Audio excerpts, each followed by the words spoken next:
Assalamualaikum warahmatullahi wabarakatuh. Perkenalkan, kami mahasiswa Sarjana Terapan Gizi dan Dietetika Poltekkes Kemenkes Yogyakarta tahun 2020. Dalam video kali ini, kami akan memaparkan advokasi pengembangan program gizi untuk penanggulangan masalah stunting di Desa Srihardono. Tujuan dari advokasi yaitu untuk memperoleh dukungan dari rencana pengembangan program penanggulangan masalah stunting di Desa Srihardono, Pundong, Bantul. Manfaat dari advokasi yaitu yang pertama untuk mendapatkan dukungan kebijakan, yang kedua untuk mendapat dukungan sumber daya, dan yang ketiga yaitu untuk memperoleh regulasi, dana, dan juga fasilitas pendukung dari pemangku kepentingan di sektor terkait. Selanjutnya yaitu kami akan memaparkan hasil dari program promosi gizi yang telah kami lakukan melalui media grup WhatsApp untuk beberapa kelompok sasaran yaitu ibu hamil, ibu balita, remaja, dan juga ibu-ibu PKK. Program promosi gizi yang telah kami lakukan yang pertama yaitu penyuluhan MPASI dan PMBA yang telah dilaksanakan pada hari Kamis 23 April 2020 dengan sasaran ibu balita. Pada penyuluhan ini, peserta cukup aktif dengan mengajukan 2 pertanyaan, namun untuk partisipasi pengisian pretest dan posttest masih kurang. Yang kedua yaitu penyuluhan tentang ASI eksklusif dan inisiasi menyusui dini yang telah dilaksanakan pada hari Sabtu 25 April 2020 dengan sasaran yang sama yaitu ibu balita. Peserta cukup aktif dalam mengikuti penyuluhan ini dengan memberikan beberapa pertanyaan mengenai ASI eksklusif dan juga IMD, namun partisipasi dalam pengisian pretest dan posttest juga masih kurang. Yang ketiga yaitu penyuluhan gizi remaja yang telah dilaksanakan pada hari Rabu 22 April 2020 dengan sasaran remaja. Pada penyuluhan ini, partisipasi peserta dalam pengisian pretest dan posttest juga sangat baik. Peserta aktif dalam memberikan pertanyaan dan diskusi berjalan dengan lancar karena antusiasme peserta yang sangat baik hingga dikehendaki adanya sesi kedua untuk diskusi dan tanya jawab.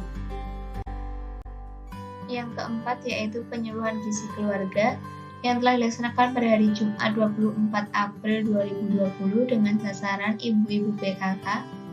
Pada penyuluhan ini, peserta cukup aktif dalam memberikan pertanyaan, namun partisipasi dalam pengisian pretest dan posttest juga masih kurang. Yang kelima yaitu penyuluhan penyelenggaraan Posyandu pada kader Posyandu yang telah dilaksanakan pada hari Minggu 26 April 2020 dengan sasaran ibu-ibu kader.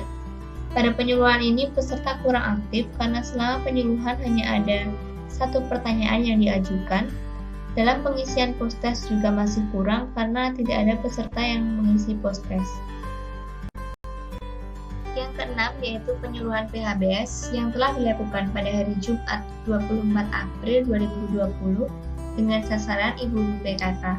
Pada penyuluhan ini, peserta cukup aktif dalam memberikan pertanyaan, namun partisipasi dalam pengisian pretest dan posttest ataupun presensi juga masih kurang. Yang ketujuh yaitu penyuluhan pemanfaatan bahan pangan lokal yang telah disampaikan pada hari Senin 27 April 2020.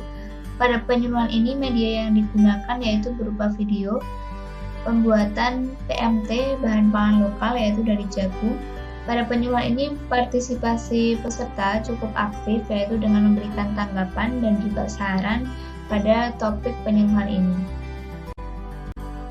Nomor 8 yaitu penyuluhan gizi pada ibu hamil yang telah dilaksanakan pada hari Jumat 24 April 2020 dengan sasaran ibu hamil. Partisipasi dalam pengisian pretest dan posttest cukup baik, namun peserta kurang aktif karena hanya ada 1 pertanyaan yang diajukan selama penyuluhan berlangsung. Nomor 9 yaitu penyuluhan penanggulangan stunting yang telah dilaksanakan pada hari Sabtu 25 April 2020 dengan sasaran ibu hamil. Pada penyuluhan ini diskusi berjalan dengan lancar, peserta cukup aktif namun partisipasi dalam pengisian pretest dan posttest masih kurang. Nomor 10 yaitu penyuluhan penanggulangan stunting yang telah dilaksanakan pada hari Minggu 26 April 2020 dengan sasaran ibu balita. Pada penyuluhan ini, partisipasi dalam pengisian pretest dan posttest masih sangat kurang, namun ada beberapa peserta yang aktif dalam penyuluhan ini memberikan pertanyaan, yaitu 3-4 orang. Selanjutnya yaitu diklat sistem 5 meja yang telah disampaikan pada Selasa 28 April 2020 melalui media video dengan sasaran yaitu kader, kepala dusun, dan pemangku kebijakan Desa Srihardono dengan tujuan agar masyarakat menyepakati program visi yang telah dilaksanakan. Dari penyuluhan yang telah kami lakukan, ada beberapa kendala mengenai pelaksanaannya, yaitu yang pertama, media penyuluhan berupa video tidak dapat diakses oleh beberapa peserta, pretest dan posttest yang juga tidak bisa diakses oleh beberapa peserta, kemudian kesibukan masing-masing peserta sehingga pada saat penyuluhan dilaksanakan tidak dapat online ataupun bergabung dalam penyuluhan tersebut.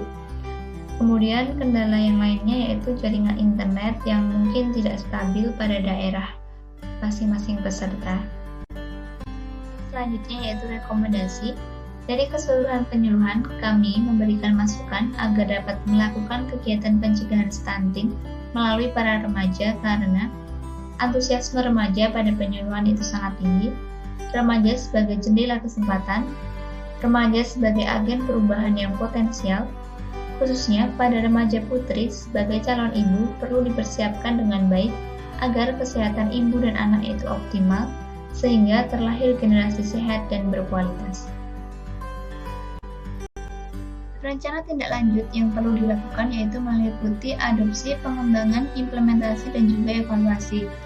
Berdasarkan hasil dari seluruh program penyuluhan yang telah dilakukan, diharapkan dapat melakukan tindak lanjut atau adopsi program penyuluhan pada remaja. Kemudian untuk pengembangan program penyuluhan pada remaja bisa dilakukan dengan memberikan intervensi-intervensi yang lebih spesifik pada remaja, sebagai contoh pada remaja putri yang akan menjadi calon ibu. Kemudian untuk implementasi yaitu melakukan pembentukan kelompok penyuluhan dan juga pelatihan remaja putri lawan anemia agar kesadaran akan pentingnya kesehatan dan gizi yang optimal sebagai calon ibu dapat meningkat demi menanggulangi masalah stunting. Selanjutnya yaitu evaluasi. Evaluasi meliputi input, proses, dan juga output.